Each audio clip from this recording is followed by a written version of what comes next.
আজ আমি যে দৃশ্যটা আপনাদের দেখাবো সেটা মিস করলে সত্যি আফসোস করবেন, কারণ আজকে সুরমা নদীর পাড়ে শুরু হতে যাচ্ছে বাংলার গ্রামীণ ঐতিহ্যের সবচেয়ে রোমাঞ্চকর খেলা নৌকা বাইচ প্রতিযোগিতা। নদীর এক পাশে জকিগঞ্জ, আরেক পাশে কানাইঘাট। কখনো কি ভেবেছেন নদীর বুকে শত মাঝি একসাথে বইটা চালাচ্ছে আর হাজারো মানুষ চিৎকার করছে? চলুন সেই সুরমা নদীর পাড়ে যাওয়া যাক। সকালের আকাশ পরিষ্কার থাকলেও আচমকা নেমে এলো বৃষ্টি। প্রচন্ড কর্দমাক্ত মাটির মধ্য দিয়ে কৌতূহলী হয়ে রওনা দিলাম সুরমা নদীর পাড়ের উদ্দেশ্যে। পৌঁছার সাথে সাথে কিছু শুভাকাঙ্ক্ষী আর ভক্তদের দেখা পেলাম। মুহূর্তটা ক্যামেরায় ধারণ না করে পারলাম না, কিন্তু নদীর ধারে পৌঁছেই থমকে গেলাম। নদীর দুই পারে হাজার হাজার মানুষ দাঁড়িয়ে আছে। এপার সিলেটের সীমান্তবর্তী উপজেলা জকিগঞ্জ আর ওই পার কানাইঘাট উপজেলা। বিশেষ করুন দূর দূরান্ত থেকে মানুষ এসেছে শুধু এই নৌকা বাসি দেখার জন্য। এই যে দেখতে পাচ্ছেন, প্রথমে আসছে দুইটি নৌকা। উত্তেজনায় বুক ধুকপুক করছে, কিন্তু না, এক নৌকা ডুবে গেল। আচ্ছা, সমস্যা নেই, এখন আবার দুইটা নৌকা আসছে। একদল লাল জার্সি আর একদল সবুজ। আমার মনে হচ্ছে সবুজ জার্সি পরিহিত মাঝিরাই জিতবে। সাথেই থাকুন, দেখি কি হয়।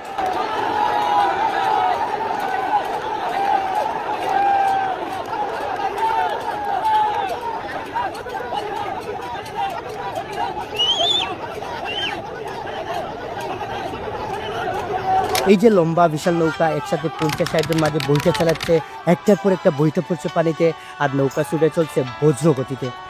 বিশ্বাস করুন, এই মুহূর্তে আমার শরীরে রক্ত যেন টগবগ করছে উত্তেজনায়। দর্শকের চিৎকার, মাঝিদের গান, পানির শব্দ, সব মিলিয়ে যেন এক উৎসবের আমেজ। এভাবেই একে একে নৌকাগুলোর প্রতিযোগিতা চলতে থাকলো। এক নজরে আপনারাও দেখে নিন।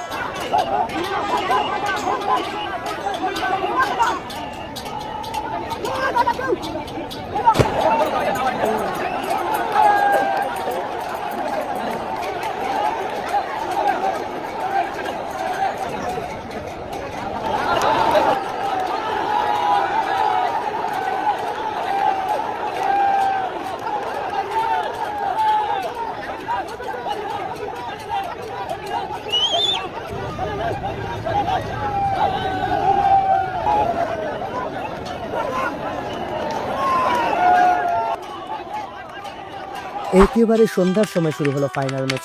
পুরো দিনটাই যেন উৎসবে ভরে গেল। মোট কথা, আজকে নৌকাবাজ আমার কাছে এক স্মরণীয় অভিজ্ঞতা হয়ে থাকবে।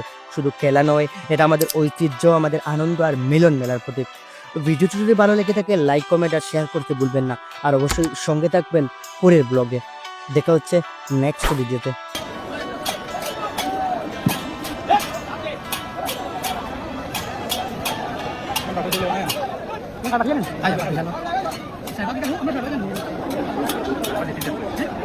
Saya